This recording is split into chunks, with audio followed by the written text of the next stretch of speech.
In this video, I'll be talking about benzene directing groups part 1. So, if we have one substituent, and let's call it R, and if we have another substituent, if the second substituent is on the first position of the benzene ring in relation to the R group, then it is called ortho. However, if the substituent is on the second part of the benzene in relation to R, then it is called meta. And if it is on the third part of the benzene, then it is called para.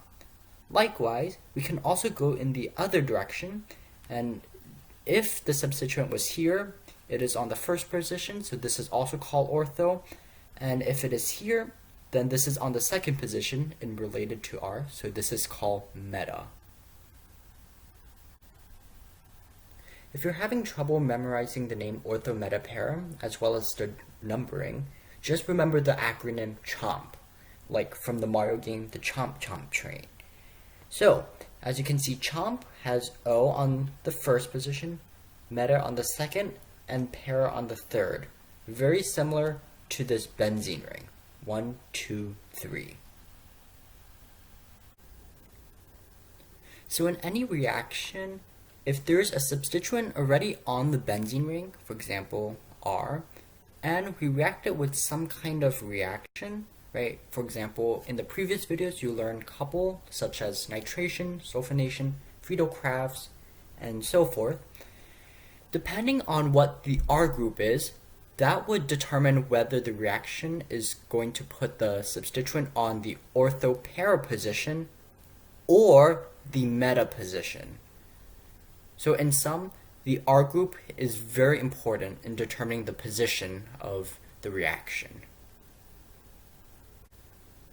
So here are some R groups that would cause a reaction to be placed on the ortho or para position.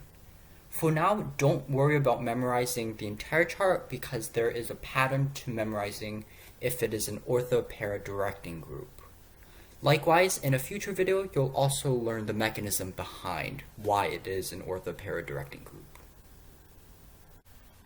So for example, let's say we have the R molecule being NH2 and we react it with some kind of chlorination reaction. As we can see from the chart, NH2 is indeed an ortho para directing group. So when we react this direction, we know that this is going to be an ortho para directing reaction because of the NH2. So the following reaction will look something like this. So you could have chlorine on the ortho position, or you could have chlorine on the para position, like so.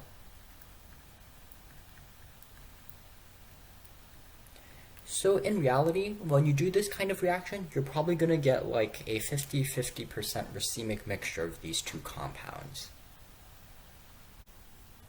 In addition, another example is we have some kind of hydroxy group and we react it with some kind of Friedel-Crafts reaction. So if we look back at the chart, we can see that OH is indeed an ortho para directing group. So very much like the similar problem, we know that this is going to be attached on the ortho or para position. So the two possible molecules could look something like this. We have OH here, as well as CH3 on the ortho position, and we also have a racemic mixture with the methyl group on the para position. Right, so as I said, you'll probably, when you do this type of reaction, you're probably going to get a 50-50% racemic mixture. So in addition to the ortho para directing groups, there are also meta directing groups. So as you can see here, here are all the different R groups that will lead to a meta positioning. So for example, let's say we have this kind of molecule and we react it with some kind of chlorination reaction. As we can see from the previous slide here with the chart, this follows this molecule, right? And we know that this is a meta directing. So when we react this reaction, we know that the chlorine is going to be on the meta position. So the only type of molecule you're going to get is this.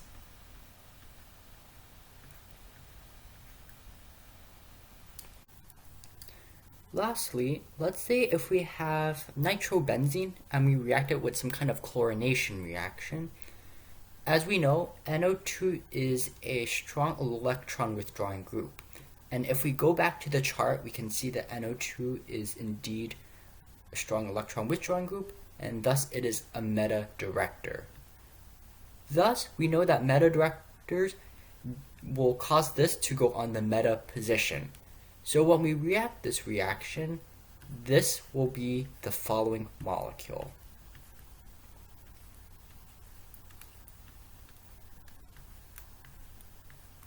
Right? However, let's say instead of doing some kind of chlorination reaction, we were to do some kind of Friedel-Crafts reaction. So as you remember, Friedel-Crafts is some kind of, there is some kind of halogen with some kind of methyl chain, and we react it with AlBr3. If this were to be the following reaction, then what would be the resulting molecule? And the answer would be no reaction. And the reason why is, as I mentioned, NO2 is a strong electron withdrawing group. And as you can remember, Friedel-Crafts does not work with any strong electron withdrawing groups.